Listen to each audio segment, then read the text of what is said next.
बिस्मिल्लाहिर्रहमानिर्रहीम। तमाम तारीफ़ें उस अल्लाह रब्बुल इज़्ज़त के लिए लायक और ज़ेबा हैं जो तमाम जहानों का बनाने वाला और उसे पालने वाला है।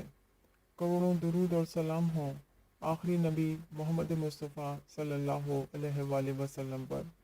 अस्सलाम वालेकुम व रहमतुल्लाहि व बरकातुहू। नाज़रीन और सामईन, आज की हमारी गुफ्तगू का उन्वान सूरतुल नज्म की बरक़ात और फ़जीलत है।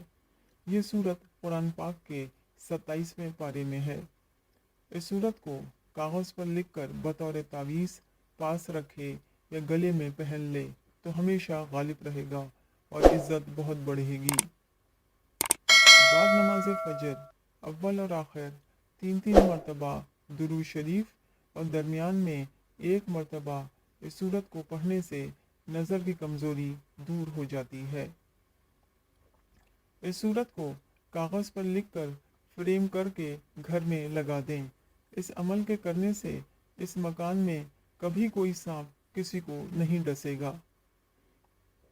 हर हाजत के पूरा होने के लिए बाद नमाज इशा अव्वल और आखिर 11 मरतबा दुरूद शरीफ और दरमियान में 11 मरतबा इस सूरत को पढ़ें।